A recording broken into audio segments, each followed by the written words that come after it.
भोपाल से प्रस्तुत हैं प्रादेशिक समाचार। नमस्कार, समाचारों के साथ मैं जितेंद्र रघुवंशी। पहले मुख्य समाचार। मुख्यमंत्री श्री शिवराज सिंह चौहान ने कहा है कि प्रदेश में महिलाओं एवं बच्चों के विरुद्ध अपराध करने वालों को मिले कड़ी सजा। प्रदेश में अंतर्राष्ट्रीय योग दिवस 21 जून से प्रारंभ होगा वैक्सीनेशन का महाअभियान। खाद्य मंत्री श्री सिंह ने कहा है कि धान मिलर्स को आनुपातिक आधार पर दी जाएगी अतिरिक्त प्रोत्साहन राशि। और दिव्यांग बच्चों के लिए भोपाल को मिली अर्ली इंटरवेंशन सेंटर की सौगात। अब समाचार विस्तार से। मुख्यमंत्री श्री शिवराज सिंह चौहान ने कहा है कि प्रदेश में महिलाओं एवं बच्चों के विरुद्ध अपराध करने वालों को कड़ी सजा मिले। इसके लिए ऐसे प्रकरणों में न्यायालयों में शासन का पक्ष मजबूती से रखा जाए। मुख्यमंत्री श्री चौहान ने कहा कि प्रदेश में गत 6 महीनों में अपहृत 5205 बालिकाओं को उनके घर वापस पहुंचाया गया है, जो कि कुल अपहृत 8556 बालिकाओं का 60.6% है। उन्होंने निर्देश दिए कि प्रत्येक बालिका को ढूंढकर सही सलामत उसके घर पहुंचाया जाए।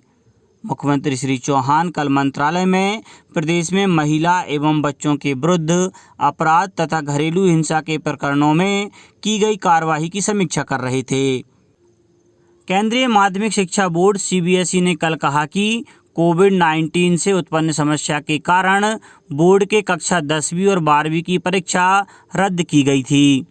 परीक्षा के परिणाम 20 और 31 जुलाई को घोषित कर दिए जाएंगे। CBSE परीक्षा नियंत्रक सानमय भारद्वाज ने कल एक समाचार एजेंसी को बताया कि जो छात्र अपने प्राप्तांकों से संतुष्ट नहीं होंगे, उन्हें कोविड-19 महामारी की समस्या कम होने के बाद फिर से परीक्षा में बैठने का अवसर दिया जाएगा। उन्होंने कहा कि इस बारे में विस्तृत जानकारी बाद में दी जाएगी। श्री भारद्वाज ने कहा कि बोर्ड परीक्षाओं में शामिल होने वाले छात्रों की संख्या जानने के लिए ऑनलाइन पंजीकरण शुरू करेगा।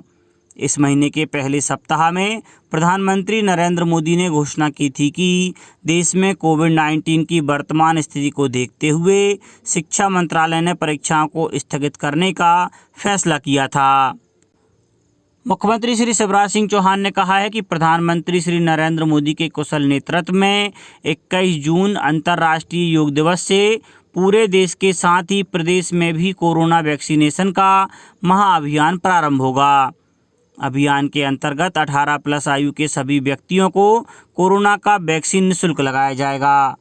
मुख्यमंत्री श्री चौहान ने कहा कि वैक्सीन कोरोना के विरुद्ध सुरक्षा चक्र है, अतः न केवल वैक्सीन लगवाकर स्वयं को कोरोना से सुरक्षित करें, अपितु दूसरों को भी ऐसा करने के लिए प्रेरित करें।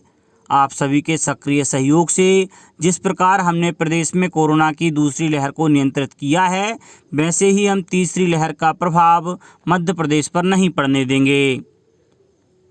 प्रदेश में कोरोना के एक्टिव प्रकरणों की संख्या 2984 रह गई है।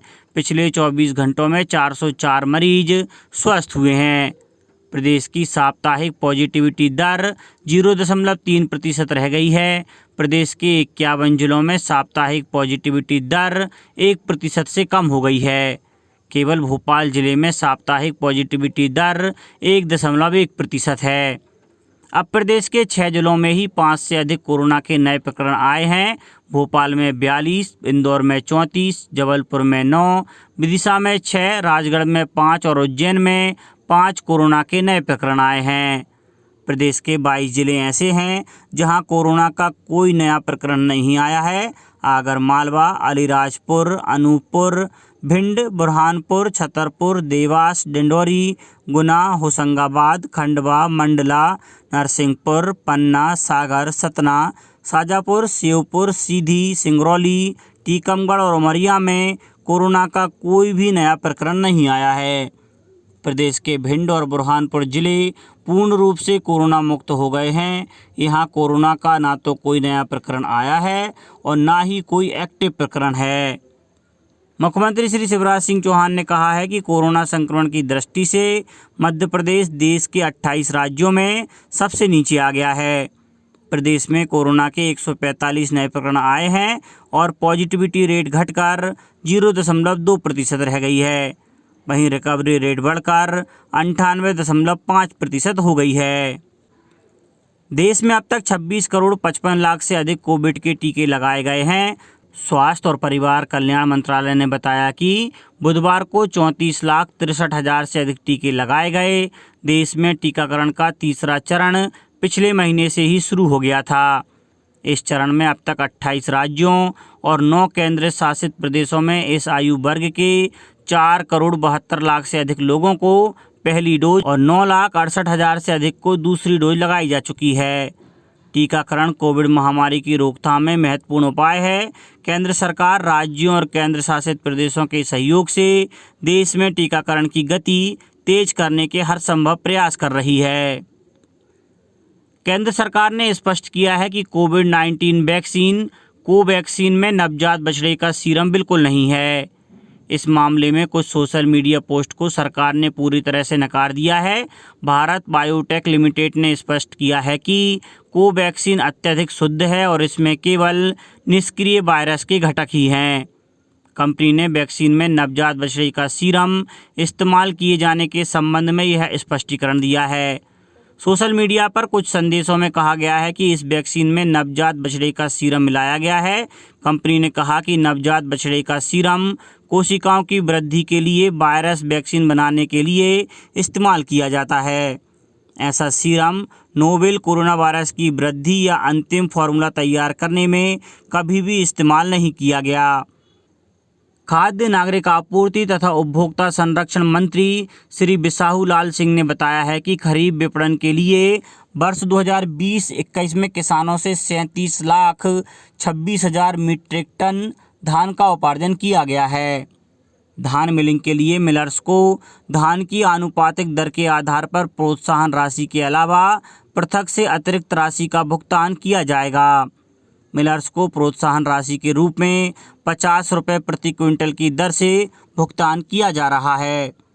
प्रमुख सचिव खाद्य एवं नागरिक आपूर्ति श्री फैज अहमद किदवई ने बताया है कि राज्य शासन द्वारा जारी आदेश अनुसार आनुपातिक आधार पर अतिरिक्त प्रोत्साहन राशि का निर्धारण किया गया है। ऐसे मिलर्स जो 50 रुपये प्रति क्विंटल पर मिलिंग करना चाहते हैं तो वे CMR की संपूर्ण मात्रा नागरिक आपूर्ति निगम में जमा कराएं। इसी प्रकार मिलिंग का अनुपात 80% नागरिक आपूर्ति एवं 20% भारतीय खाद्य निगम को CMR परिधान की सहमति पर प्रोत्साहन राशि की दर 50 रुपये प्रति क्विंटल के अतिरिक्त 50 रुपये प्रति क्विंटल अपग्रेडेशन राशि के रूप में निर्धारित की गई है। इसके अलावा 40% नागरिक आपूर्ति निगम एवं 60% FCI के मिलिंग अनुपात पर परिधान दिए जाने पर 50 रुपये के अतिरिक्त प्रोत्साहन राशि 150 रुपये प्रति क्विंटल दी जाएगी। भारतीय खाद्य निगम को 100% परिधान किए जाने पर प्रोत्साहन राशि के अतिरिक्त 200 रुपये प्रति क्विंटल अपग्रेडेशन राशि प्रदान की जाएगी। श्री किदवई ने बताया कि विभिन्न विकल्पों के अनुसार मिलिंग की अपग्रेडेशन राशि केवल वर्ष 2020-21 में धान की मिलिंग के लिए मान्य होगी। आगामी खरीफ विपणन वर्षों में प्रोत्साहन राशि 50 रुपये ही मान्य होगी। केंद्रीय सामाजिक न्याय एवं अधिकारिता मंत्री श्री थावरचंद गहलोत ने कल नई दिल्ली में देश के विभिन्न क्षेत्रों में दिव्यांग बच्चों के लिए 14 cross disability early intervention centre का वर्चुअली शुभारंभ किया। यह सेंटर दिव्यांग बच्चों के लिए चिकित्सकीय पुनर्वास देखभाल सेवाओं और प्री स्कूल प्रशिक्षण 0 से 6 वर्ष जैसी सुविधाएं प्रदान करेंगे। पहले चरण में दिल्ली, मुंबई, देहरादून, सिकंदराबाद, कोलकाता, कटक और चेन्नई में 7 राष्ट्रीय संस्थानों और भोपाल, सुंदरनगर, लखनऊ, राजनांदगांव, पटना, नेल्लोर और कोझिकोड में 7 समग्र क्षेत्रीय केंद्रों में यह सेंटर्स खोले जा रहे हैं। भोपाल में यह सेंटर क्षेत्रीय दिव्यांगजन पुनर्वास केंद्र पिपलानी में स्थापित किया जा रहा है। अब बात मौसम की। मध्य प्रदेश पर इस बार मानसून मेहरबान है। पूरा प्रदेश बारिश से तरबतर हो रहा है। झमाझम बारिश से महज 15 दिनों में भोपाल शहर की बारिश का कोटा पूरा हो गया। भोपाल शहर में 5.16 इंच बारिश रिकॉर्ड की गई। बुधवार देर रात भोपाल में 1.5 इंच से ज़्यादा बारिश हुई। मौसम विभाग के मुताबिक मध्य प्रदेश के साथ भोपाल में इस बार मानसून ने तय समय से 7 दिन पहले दस्तक दी थी। प्री मानसून गतिविधियों के साथ ही प्रदेश में इस महीने अभी तक 5.5 इंच बारिश हो चुकी है। प्रदेश में 16 जून तक 117% बारिश हुई है। मौसम विभाग का कहना है कि नमी आने से सीबी क्लाउड बन रहा है। इसके चलते शहर में बादल छाने के साथ ही झमाझम बारिश हो रही है। मौसम विभाग ने आज भी कई जिलों में गरज चमक के साथ तेज बारिश की संभावना जताई है। रीवा, शहडोल, जबलपुर, सागर, होशंगाबाद, भोपाल, ग्वालियर, चंबल, इंदौर, उज्जैन संभागों के जिलों में गरज चमक के साथ बारिश होने की संभावना है। अब कुछ समाचार खेल जगत से। दूरदर्शन का डीडी स्पोर्ट चैनल वन और आकाशवाणी आज भारत और न्यूजीलैंड के बीच आईसीसी टेस्ट विश्व कप फाइनल का सीधा प्रसारण करेगा। यह प्रसारण DD sports, DD free dish DTH, satellite radio पर उपलब्ध रहेगा। इसके अलावा मैच की कमेंट्री आकाशवाणी के FM rainbow channel, FM local radio station, digital radio transmitter और अतिरिक्त एफएम ट्रांसमीटर पर उपलब्ध होगी। आईसीसी टेस्ट विश्व कप का फाइनल आज से 22 जून तक ब्रिटेन के साउथहैम्पटन के रोज बाउल स्टेडियम में खेला जाएगा। प्रसार भारती के मुख्य कार्यकारी अधिकारी शशि शेखर वेम्पति ने कल एक ट्वीट संदेश में दूरदर्शन की फ्री डिश डीटीएच पर डीडी स्पोर्ट्स चैनल वन पर फाइनल मैचों के प्रसारण की सुविधा देने के लिए सूचना और प्रसारण मंत्रालय, युवा और खेल मंत्रालय सहित स्टार स्पोर्ट्स को धन्यवाद दिया है। अंत में मुख्य समाचार एक बार फिर। मुख्यमंत्री श्री शिवराज सिंह चौहान ने कहा है कि प्रदेश में महिलाओं एवं बच्चों के विरुद्ध अपराध करने वालों को मिले कड़ी सजा। प्रदेश में अंतर्राष्ट्रीय योग दिवस 21 जून से प्रारंभ होगा वैक्सीनेशन का महाअभियान। खाद्य मंत्री श्री सिंह ने कहा कि धान मिलर्स को आनुपातिक आधार पर दी जाएगी अतिरिक्त प्रोत्साहन राशि। और दिव्यांग बच्चों के लिए भोपाल को मिली अर्ली इंटरवेंशन सेंटर की सौगात। इस बुलेटिन में इतना ही। घर पर रहिए, सुरक्षित रहिए और सुनते रहिए प्रादेशिक समाचार। नमस्कार।